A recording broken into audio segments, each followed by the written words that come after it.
Regulations. So I'm going to start at the end with Tracy Curley. So Tracy Curley, give her a round of applause. She is a well-known activist and medical patient advocate in Toronto and across Canada. She started her career by working as a project coordinator in a dispensary around 2004 and used her skills as an event and project coordinator to facilitate many public outreach and educational initiatives. She continues to work with patients, dispensaries, and various legalization organizations towards the goal of dignified access for patients. Tracy has also co-hosted Opus Live on Pot TV in 2014, and now she hosts her own YouTube channel, Baked with Tracy Curley, where she instructs others how to bake medibles at home as a way to provide access to smoking alternatives. Woo. Our next panelist is Amy Brown, also known as Amy Anonymous. She is a Toronto-based entrepreneur and a well-known baker and patient advocate. She recently opened her own successful medical cannabis dispensary in the city, Can Do, which also won the Lyft Canadian Cannabis Award last year for Best Dispensary in Canada. And that was only in its first year. She is also featured on various social media outlets, and you guys might remember her on the Dean Blundell Show on 102.1 in her own segment called Blunt News with Amy Anonymous. She also runs one of my favorite holiday drives titled Milk and Cookies for the Homeless Project, where she distributed things like winter coats, hats, and scarves, and quite literally milk, cookies, and cannabis for over 50 community members of Toronto. Yeah. Cool. Our next panelist is Joanne Baker, also known as Puff Mama. She is an Ontario-born activist and entrepreneur, currently running 2 businesses, including the Underground Cafe, which hosts like tons of great comedy, burlesque shows, and music. She's also involved in organizing a small music festival called Puff Jam, which is an annual gathering. Her hobbies include things like baking cookies, reading books, camping, and long walks on the beach. And lastly, might be a familiar face, we have Erin Goodwin, who's the co-manager of this space, so Vapor Central, where we are, with her spouse. And she also has a heavy hand in organizing the state each year for 420 Toronto at Yonge and Dundas Square. She's born and raised in Thornhill. Erin studied radio and television arts at Ryerson, and she's worked with Rogers Television on Reel to Reel for 5 seasons. She's also involved in provincial politics with the Freedom Party of Ontario and has run for MPP 3 times. Yeah. Awesome. So essentially, I'm going to ask a question, and I'll usually just direct them to the entire panel. So whoever feels comfortable kind of jumping in, please do so. You can take up to 3 to 5 minutes to answer any question. I also encourage any other panelists to kind of chime in whenever you're feeling it. And I'll be doing a bit of a time check, a gentle time check, just to kind of keep us on track, because we have a lot of really cool stuff to cover. So we're going to get started. You guys ready? Yeah. You guys ready? Yeah. Woo! Okay. So the first question I wanted to open with was, seeing that you guys have all been involved in the cannabis space for various lengths of time, how have you seen women's role in the cannabis industry change over time, if at all? All right, Tracy. I got the sound on. I have no mic. Testing. You want my mic? Technical difficulties. We were the guinea pigs. We had a hypnotist in last night, and I think he unplugged that mic channel. I'm going to steal this mic in the meantime. My experience, it's kind of funny because I've been listening to how we were introduced and what our bios were. Very early on in the cannabis industry, women got involved in the industry by being a baker. That was how we got involved, is because traditionally that was our rule. Women make cookies, right?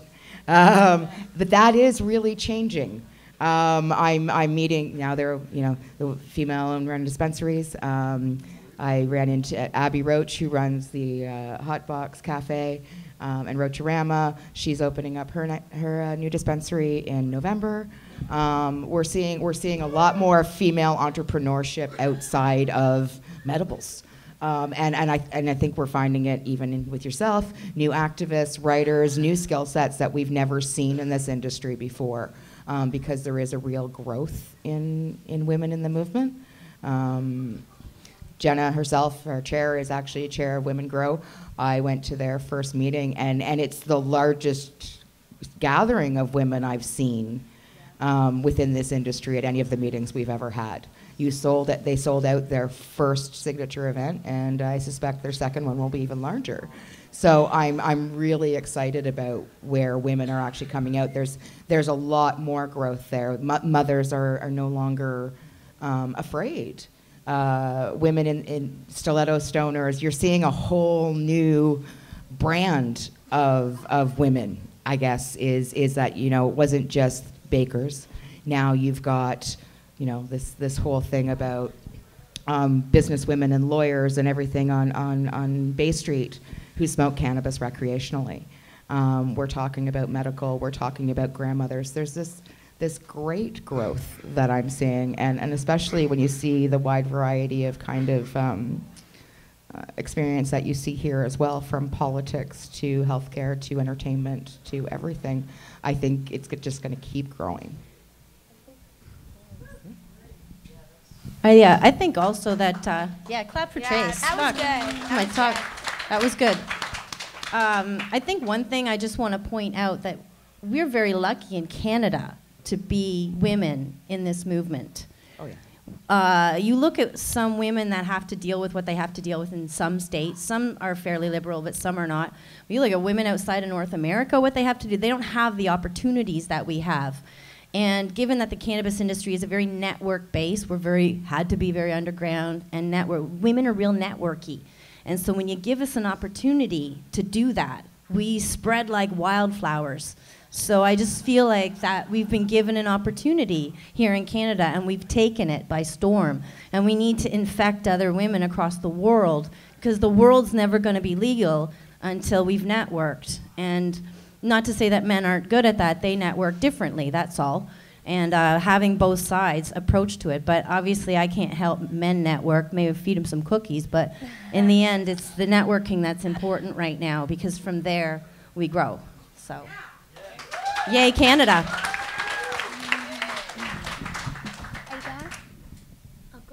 I was just going to mention that the industry, as we've all known, is growing, and legalization seems like it's just around the corner. So I think that as it gets less risky for people, you'll see both men and women getting involved. I just knocked this camera out, but it's sensitive. But you'll see that there's more and more opportunity for everyone, and it's exciting times right now.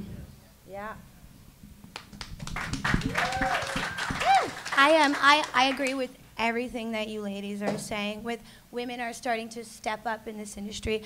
Most women were visualized as, the little sex kitten of the industry, and with not much skills other than in the kitchen, a woman's role.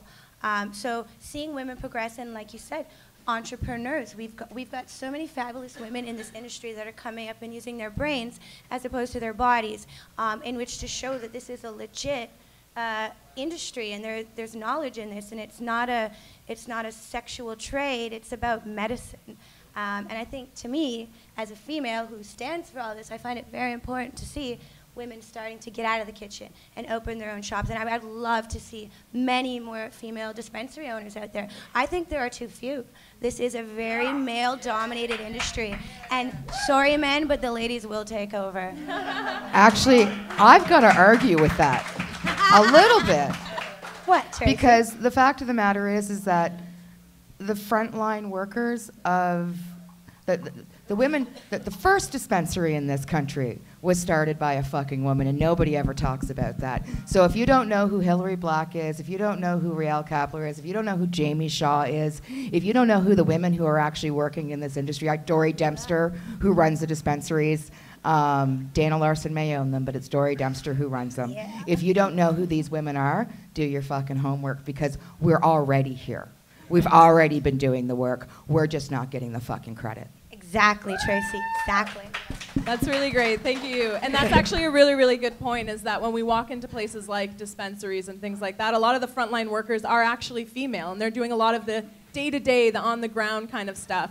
So I want to direct this next question at, I'm going to ask Amy this question, because I've talked to her about this before. I want to know, what are some personal challenges in this space in dealing with, what we can conservatively call unconscious bias towards women, all the way to outright sexism that exists in the cannabis world? Oh, that's a deep one. It's a big one. Okay. I've experienced many unwanted sexual advances in this industry because they think, oh, you're a female in this industry, I can dominate it and overpower you because I have a penis. That doesn't work in my life. I personally haven't experienced that much sexualizing other than in a previous position I was in. But other than that, I find most men are quite respectful of women in this movement. Yep. I really, really, really do. There's a bad apple in every bunch that can, take this away from you. But it is true, the men do get a lot of the credit. The women do a lot of the work, and the men just suck up all the credit for it. And as seen in, I think you've all known my role previously before Can Do, as seen in that as well, the women were kind of kept lower than the men. The women were paid less than the men. The women didn't get raises that the men got. And that is not bullshit. That is 100% true. I think he's Oh, yeah. That is 100% true. But this is a panel and not a comedy show, so we don't need hecklers, so I'm just going to kind of put that out there. But this is very... Sean Tedder, keep your voice down. This is very true, though. Women in this industry do experience that. And it's a lot more common than not as much like previously. The past couple years, I have to say, women have really stepped up their game, and the respect level that we're receiving is phenomenal. And it's nice to be a part of. It's very nice because of 5 years ago, I couldn't say the same. I think I just want to have a quick say too. I come from the bar industry. I got wedded out in a real biker type bar in a small town. So I'm going to just say that we actually have a much lower percentage of sexism in many, many industries. We do experience it. I don't even dress hot, and I get it sometimes. But a small part of me is being a little bit of a tomboy. It's like, catch me if you can. I'm not going to fight it. It's always going to be there.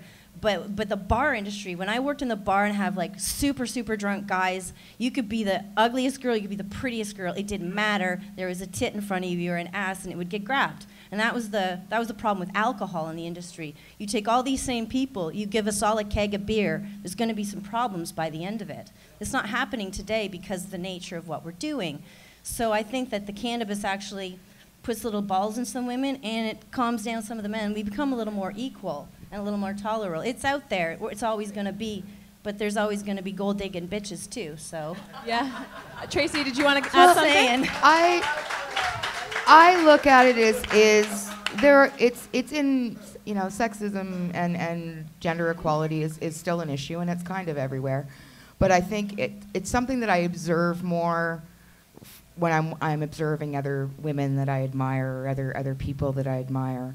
A prime example is sitting in the Vancouver Seed Bank with Rebecca Ambrose, who is awesome and amazing, and having gentlemen come in and growers come in and ask about seeds, and she will give them amazing advice because she's incredibly informed.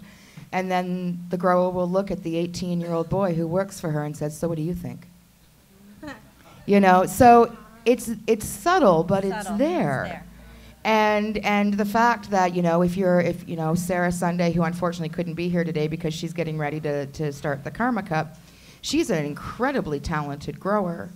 But she really has to hustle it more to get the same recognition as a grower as some of these other guys. She does a beautiful job. But she's had to work really hard to make that name for herself, and I would say twice as hard as most. And again, I've watched as she's talked about growing, and then they've looked at her partner and asked him the next question, because he's not the grower, he's her assistant. And people, but people automatically look at the male. So again, it's subtle, it's still there. Again, I think it's changing. But again, I'm looking at these people and we're talking about dispensaries, and I say the name Hillary Black, and they say, who? And that's our history. So I'm always afraid when we don't know our history that we are doomed to repeat it and keep discounting these incredibly women. I mean, Hillary and Riel, and as well as Kirk Tusa, they have a Queen's Jubilee Medal for their policy work. Pay attention to the people who've come before you. That's all. Yeah, that's a really great point. So now I want to turn the topic a little bit to the election. That's kind of, one of the really big things that at NORML we're working on right now. And I think a lot of the time we've been talking about legalization, we've been hearing about legalization, and it often comes from a male perspective. So I thought it would be really cool if we get the opinions of these 4 ladies up here on what's happening in Canada, what's happening with legalization. And so I'm really excited to hear the thoughts and the opinions. So I'm going to start the first question. I'm going to ask Erin. So the Liberals have said they're going to legalize, while NDP has said to us they're going to decriminalize personal possession, and then they're going to have a commission to determine how to regulate cannabis.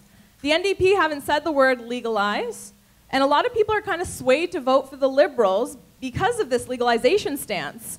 But there are still things that concern us about the Liberals, right? So Erin, should we stay quiet and focus on getting the Liberals elected? Well, our focus is to get the Liberals elected. As Paul mentioned earlier, it's so historic that they're approaching the election with this agenda. So I think it's our duty to push forth in legalization, but I don't think we should ever stay quiet in politics on any issues. We need to voice our opinions, our concerns. We've been watching all the debates, so getting the feel for each politician and leader and then discussing it is very important. I've got concerns about Bill C-51, that it was signed by the Liberals, as many of us do, and it's a hot topic, as well as other issues. So I think it's important that we stand by that and address that, and the more we talk about it, the more likely it'll be brought forward to Justin. Does anyone else want to comment on that? I just think that you should never shut up. Just, you got something I've historically been NDP. Yeah. So, and I was a great admirer of Jack Layton. And, it's really hard to face this election and kind of not think about how would it have been different if maybe Jack were leader of the party right now. But at this point, I've said this to a number of people, and though I'm not a single issue voter, so it's actually been interesting to watch what MacRae is saying about women's issues or not saying about women's issues, what Trudeau is saying about women's rights and their rights to their own body and abortion issues. So whereas, traditionally I have been NDP, I'm willing to give the Liberals a shot this time. And I look at it this way, it's like, if they don't keep their fucking promise, then they'll pay for it in 4 years. Yeah. That's it.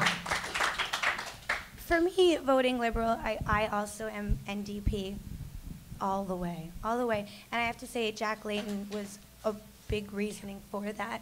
I personally don't trust the Liberals. And I know you're all going to boo Amy, but I don't. I don't trust the Liberals.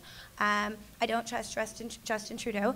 I do think he does have great ideas, but do we want to trust him to put those ideas into play, and when? And will he really do that?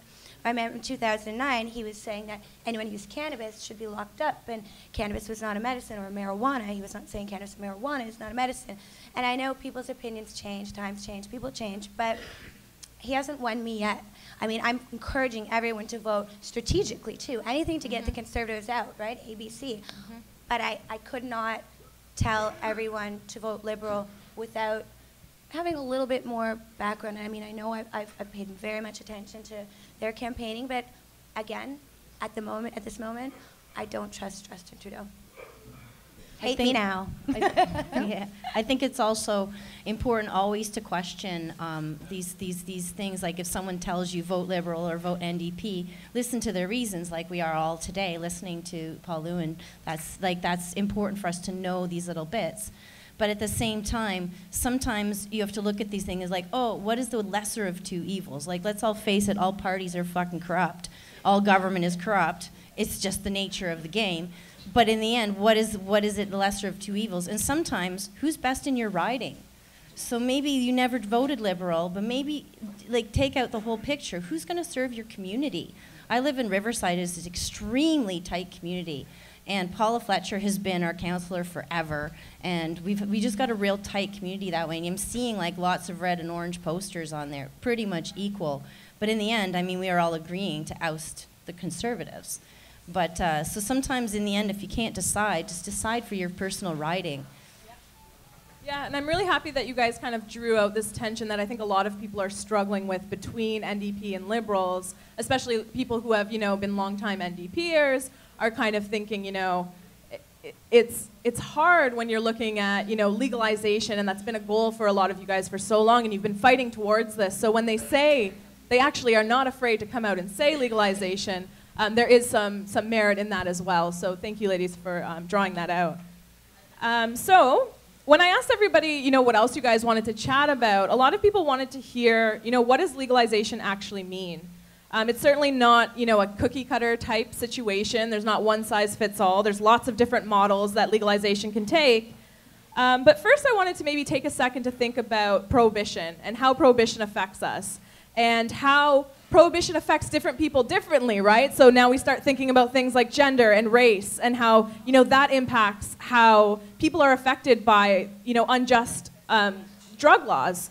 So since we have a group of women here, I wanted to ask you guys, how does prohibition affect women in different ways? Maybe ways that we don't, necessarily think about, but it's, for me, it's kind of tied in all these roles, all these hats that we have. Jody Emery posted a story on Twitter this morning about a woman who was stopped in the middle, was stopped at a traffic stop, and was a victim of an illegal search when police threatened to just basically take her children if they didn't let them search the vehicle. Very rarely do you ever hear of a man being threatened to lose custody of his children when he's arrested, but that's the first thing they threaten to take away from a woman. It's the first thing they do, and it's what makes us kind of the weak link in this industry, is because, our gender also makes us as the protector of the children.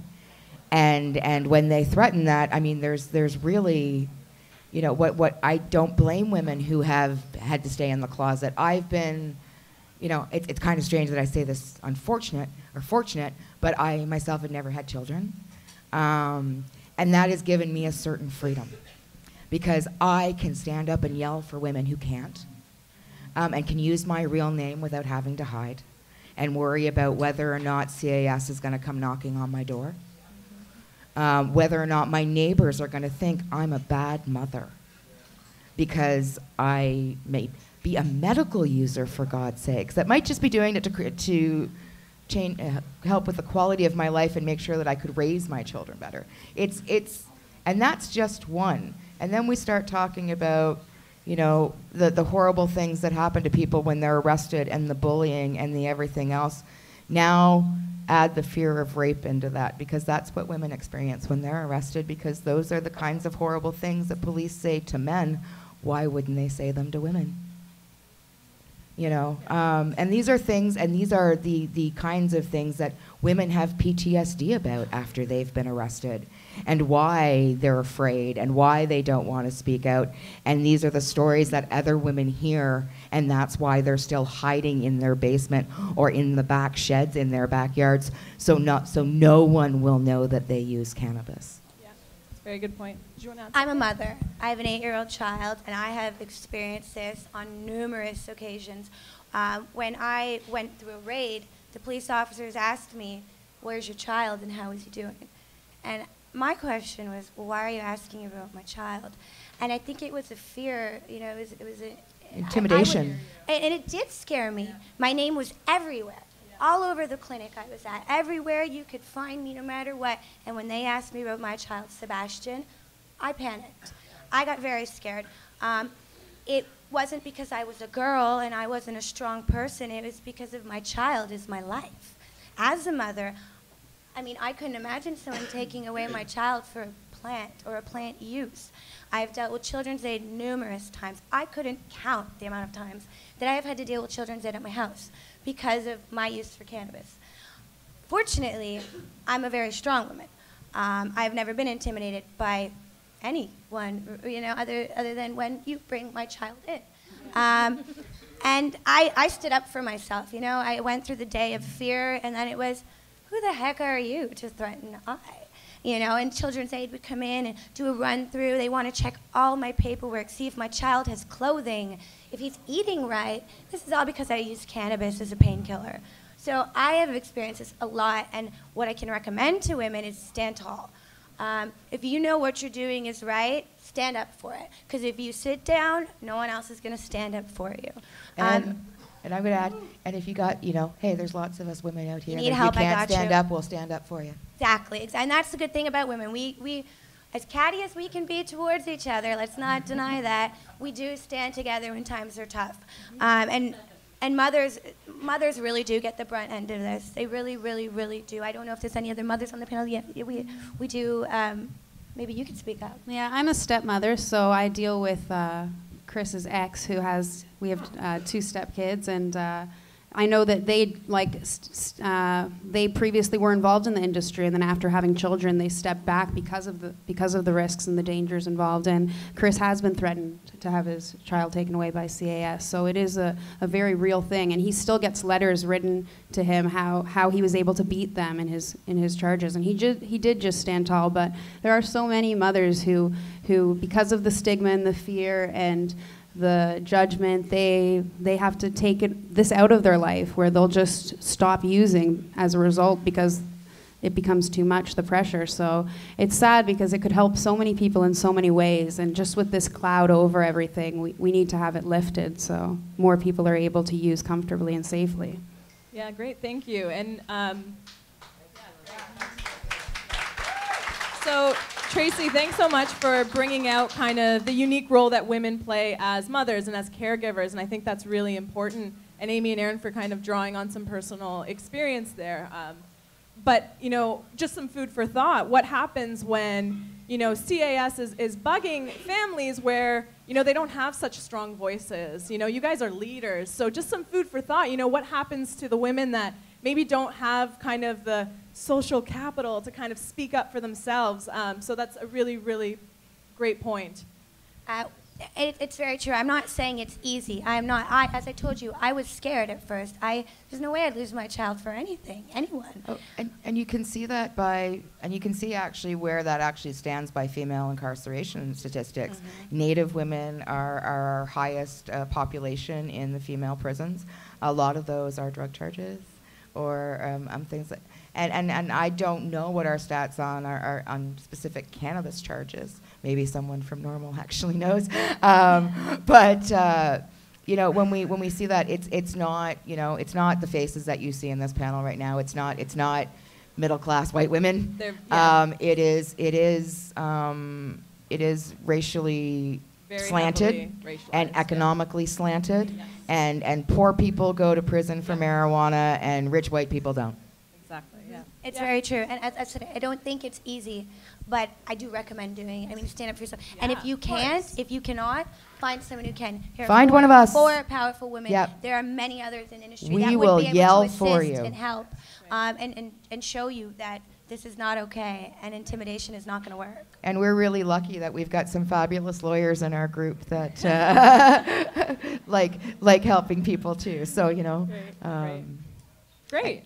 So I want to kind of shift now to some proposed frameworks for legalization, or talking a bit more about what you guys think legalization really means. So I'm going to bring up the CAMH report, the dorky side of me, and it was pretty conservative, but I think that there were lots of things that were missing in my opinion, but I think it was really symbolic that we had the largest research institution in Canada kind of come out in favor of legalization. So if we take anything away from that, we can take that away from it.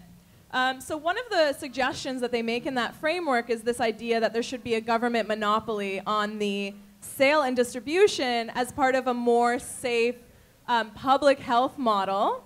Do you guys agree with this? No. I think that's clear across the board. Why don't we start with, what does legalization look like to you? What does it mean to you? Does anyone want to go first? Do you want to go? Yeah, okay, we'll start with Erin. Well, with legalization, there's so many different ways it could go. I think the main thing is that the arrests need to cease. Like the summer of legalization from February to October of 2003, there were hundreds of thousands of charges that were just dropped. And I think that's the first thing we need to see is the end of prison and pot. But then in terms of personal growing and how are we going to move forward, I believe that people should always be able to grow small amounts for themselves. And then once you get to commercial, there's going to be steps that have to be taken. So whether it's like the setup that they're working towards in Vancouver, where you pay a fee and there's some sort of regulation. I'm not sure. I think it'll get down to municipalities. Every area will have to decide what's best for them, but I would love to see federal legalization. Great, thank you, Erin. Well, as a person that runs a social club, most of my customers are not medical, so I really feel I have to speak behalf on the recreational people out there. But then I also look at all substances could be medical. I need a coffee in the morning.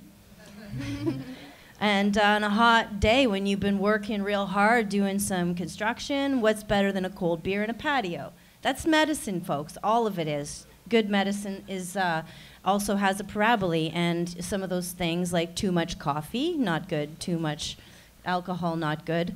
But in the end, I sort of see cannabis is like that. And I want to see a two-tier system so that the medical people can grow their own. You can brew your own alcohol. And I'd like to see people not be taxed on that, to go to a dispensary through their licensed producers the way it is. But on the side, give places like this a license, the way we have it in other places, so that someone can just buy a joint like it did in Amsterdam, pay exorbitant tax. We pay 17% on alcohol.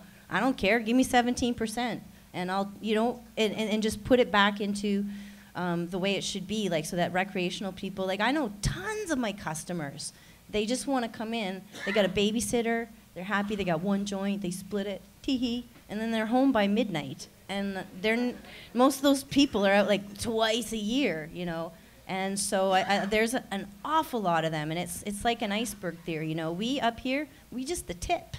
Those one joint people, those Christmas smokers, that's the base of the ice. There are so many more of them than us.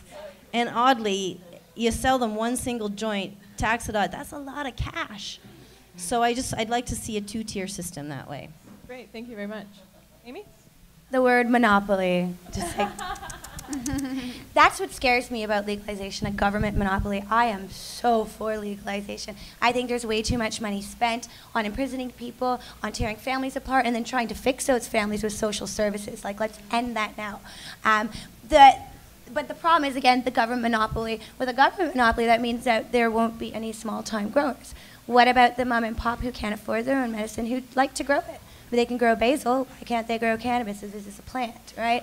So I think we just discussed this too, Tracy. Like, we just discussed, because we just discussed this the other day. I am 100% for legalization, but a complete government monopoly is very scary to our industry, because that means that we have no control over our medicine anymore, no control over what we can and can't have, or what gets taken out of the plant or is put in. Whereas right now, I mean, a few of us still do have our growing rights, and we can grow our own, and we don't have to worry about the toxins that could possibly be in it. I mean, we send out cannabis through licensed producers and then still have recalls. So, like, let's call a spade at this point, right? Right. So, I mean, I think everyone should be able to grow. That sort of thing. And legalization would save this country so much money that could be put towards much more important social issues. Yep. Okay, that word monopoly is terrifying. And I think, the way that we're looking at the business acquisitions in the LP movement, we're certainly seeing monopolies turning up, aren't we, in this industry? We're already seeing a monopoly in medical marijuana, and that's what scares me. People may think I'm an idealist, but, my dream is, yes, we stop charging people, we drop all those charges. And we regulate and legalize like beer and wine, so you have your small, brew your own kit for home, you have your boutique wineries or craft beer, and then you have your mass-produced Sawmill Creek Tilray stuff. But the key in that as well is that then you also have free medicinal coverage and dignified access for patients who need it. And that's my ideal legal framework, is that that's what we need to actually have, is that, you know, like many people who have been surviving in this business in a black market have been doing already, is we let that recreational side take care of our medicinal people that are most in need, because, hey, you know, if Tilray can get $14 a gram from the recreational market, why can't we then give it to patients for free? Great. So from what you guys are saying, I hear things that personal growing is very important, but also that a distinction made between medical and recreational is very, very imperative to any type of legalization that, you know, we're discussing right now. So do we think that the MMPR is going to be the template for like legalization? And I'm going to say this because in places like Colorado, it was the legal medical industry that was one of the really big players at the policy table, and it in fact really influenced the way legalization unfolded there. So do you think we're going to see something similar where, you know, we're going to have kind of a licensed producer type system, you know, similar requirements in terms of security and you know, kind of the bureaucratic hoops you have to go through to become an LP? Is that going to be the template for legalization? Well, while I appreciate that, you know, the LPs are new here, and we were the legal people first. I didn't want to hear that. We were the legal people. We were the medical community. We were the so we were the ones that really should be at the table for policy. And while I appreciate that they've got the money to buy the seat to be there, I'd really, you know, again, ideally love to see them actually consult with us to find out what we think. Health Canada? Health Canada. Anybody that's building federal? the federal government, anybody who's looking at building this policy, I think, especially when you look at what's happening in other states, is that the states have become legal and their patients have been left behind. So I think we need to make sure we don't make that mistake. We learn from that mistake, and the first thing we do is take care of our patients, and then we look at the recreational side. Patients, that classification of that drug needs to change, and that's what needs to happen first. Is we need, you know, in any emergency, you know, the people at risk first, always.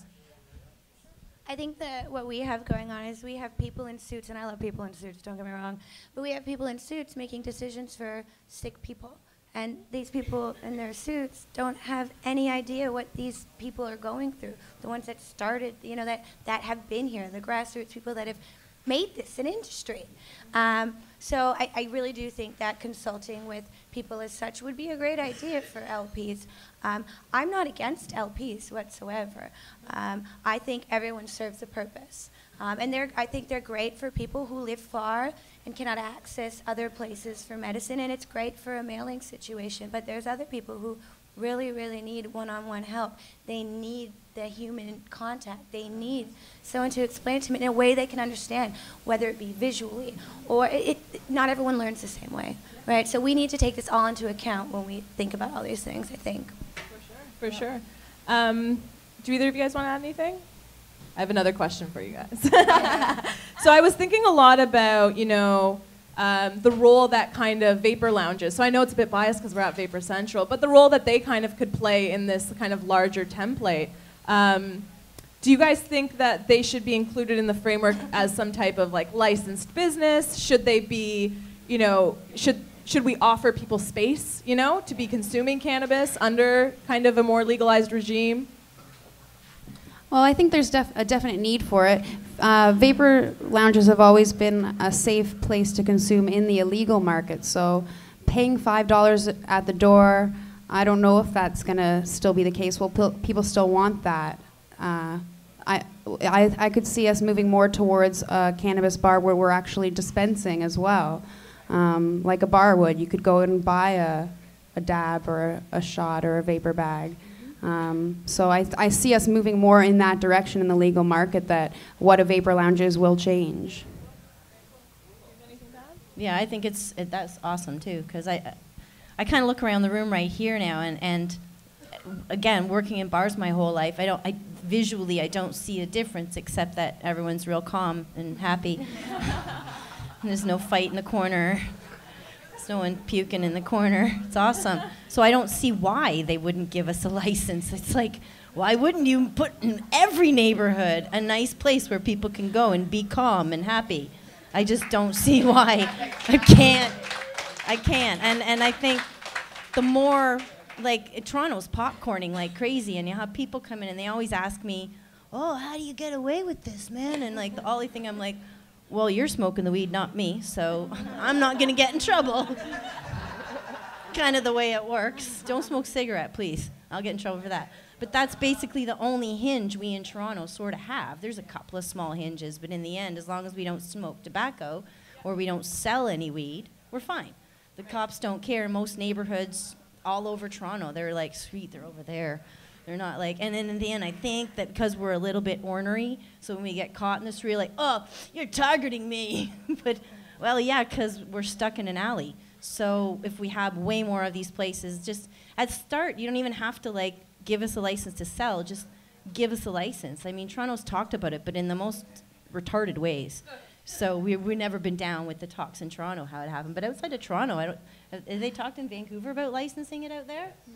Yeah, I'm not the best at following. The vapor lounges have been in the dispensary discussion. Mm-hmm. Yeah, but we just, in Toronto, we just have, but then there's a ton of bars in Toronto I just smoke at in their patios, and they don't stop me. Right, so that's why I kind of brought this up, because the laws in Ontario around smoking are getting kind of tighter and tighter. So the spaces that people can actually smoke cigarettes are getting fewer and fewer, and this has implications for, of course, medical cannabis users as well. So, just this idea that these spaces become really important places. I think Toronto also, I'm fairly certain, correct me if I'm wrong, actually the bylaw says tobacco in it. It doesn't say smoke. So that's why we argue that. It is specific to tobacco, so the reason we have these heat-resistant bowls is because ashtrays are actually illegal to have, because it's an invitation to smoke cigarettes. So we have these heat-resistant bowls to avoid that part of the law. But I think that with the e-cigarettes becoming so much more popular and there is attention being brought on that, there's the risk that they might say no more vapor inside eventually. So there's all kinds of things. We're trying to be involved in those discussions so that cannabis can be somewhat exempt from the e-cigarette laws that are happening here in Toronto, but there's all kinds of things that we'll have to stay involved in and keep our opinions heard. I don't trust e-cigarettes. As a patient and someone that, frequents these establishments, I love the progression that they've taken over the years. One of the things I love is, like, now that if I know, somebody does use cannabis, when they ask, where can I go see a comedy show? I don't send them to Yuck Yucks. I send them to the Underground. I send them to Vapor Central. That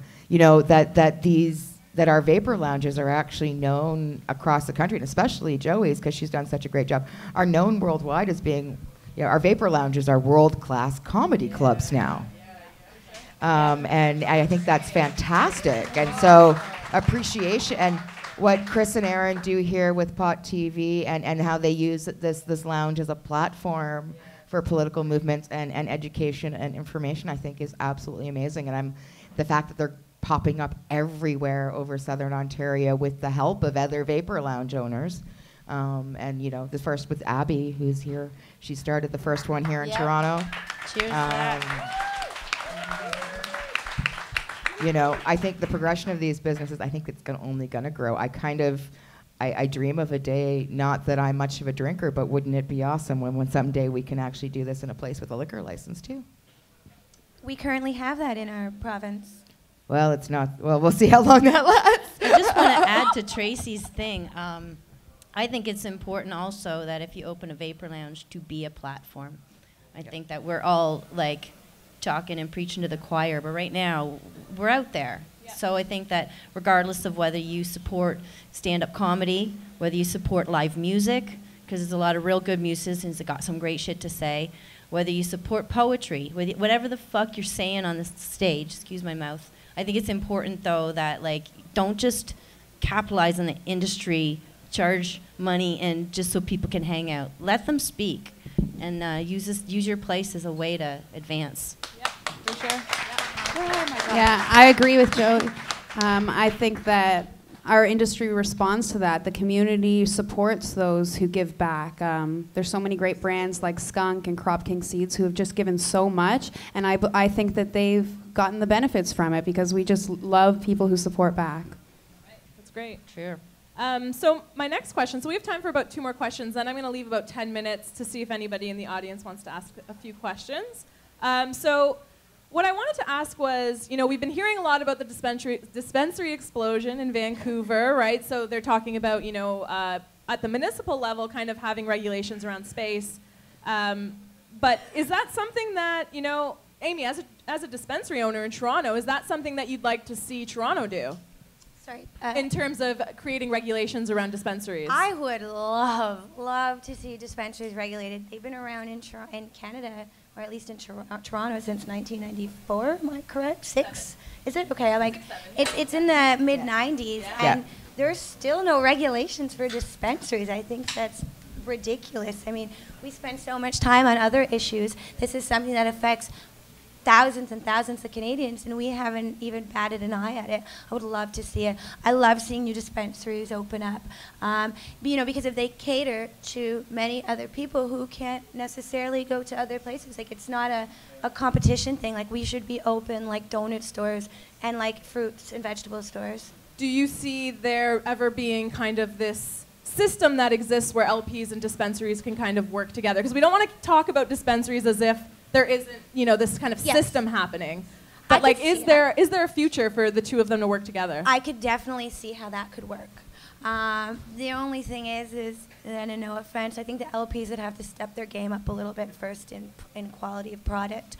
I daily hear members telling me how they are so unsatisfied with their licensed producer because if their cannabis comes ground up or looks like crap or does not affect them, or, you know, and that's where, again, dispensaries, you can come in, you can see the product that you're about to purchase to medicate with.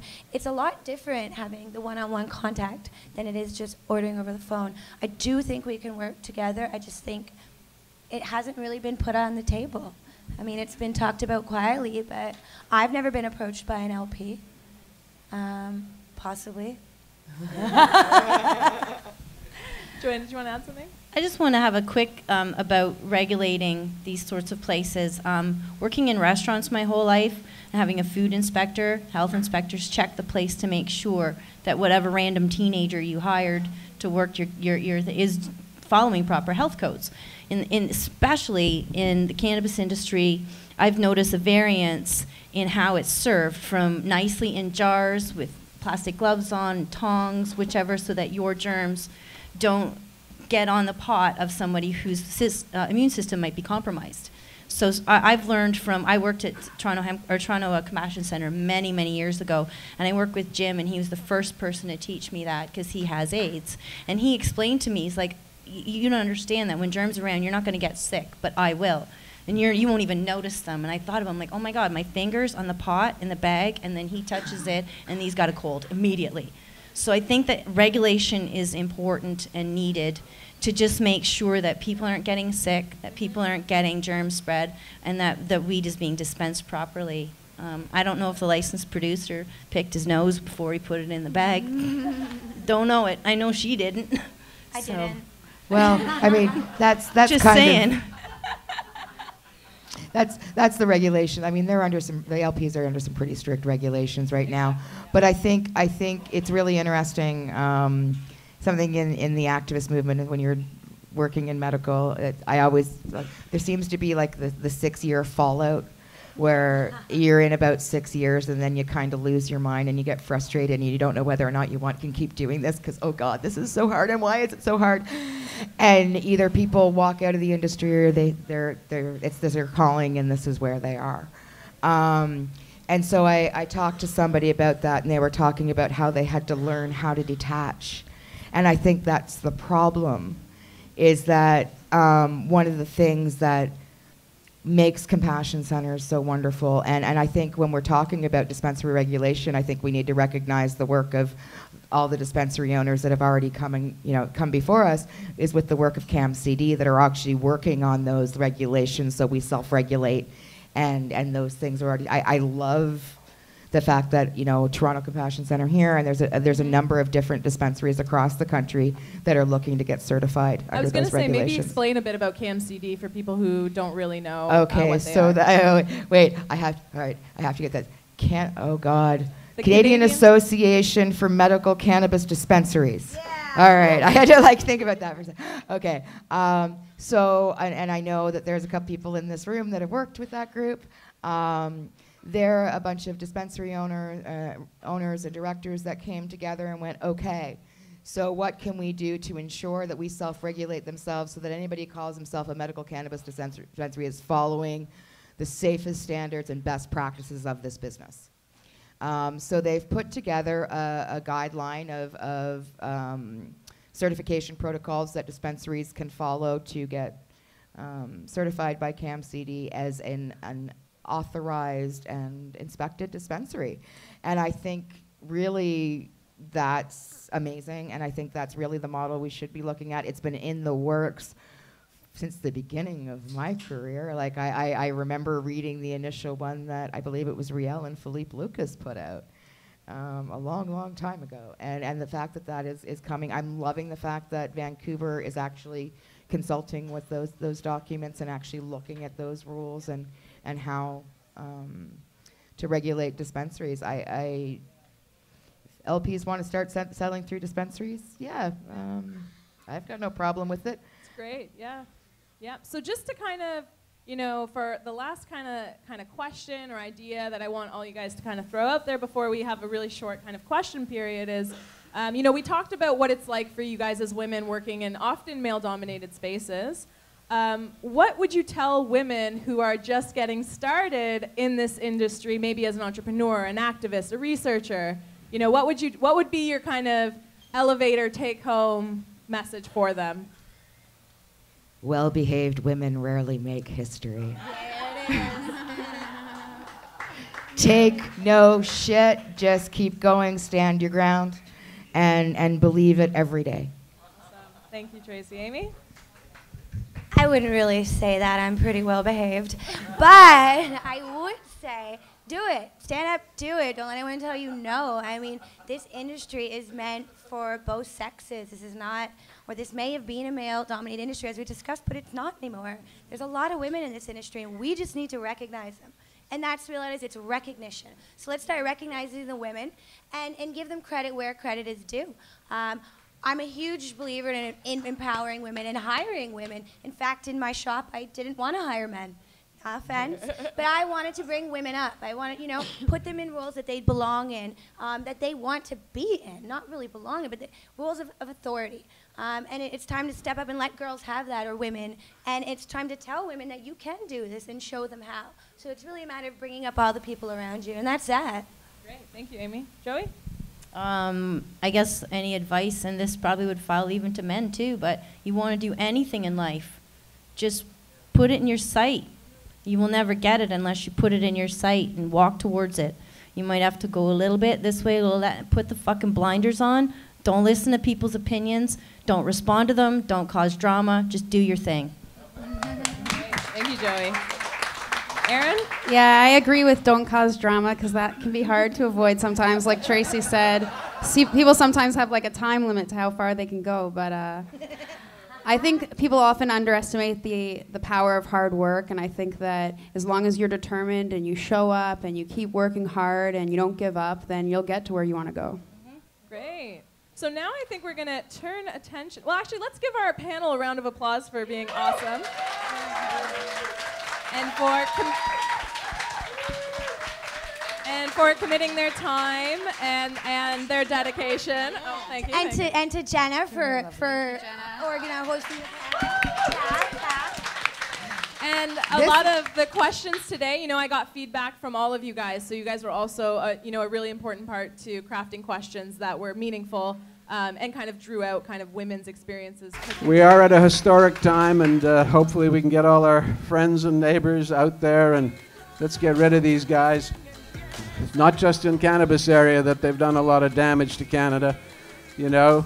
The Charter of Rights and Freedoms in 1982 was brought in by Pierre Elliott Trudeau and Jean Chrétien, and it has saved us from a horrible situation. If it wasn't for the Charter, if we hadn't become a constitutional democracy in 1982, we would be in serious trouble. Thank God for the independent courts who have stood up to this stuff and struck it down as being unconstitutional. Very few places in the world that you can do that. You can do it in Canada. Thank you.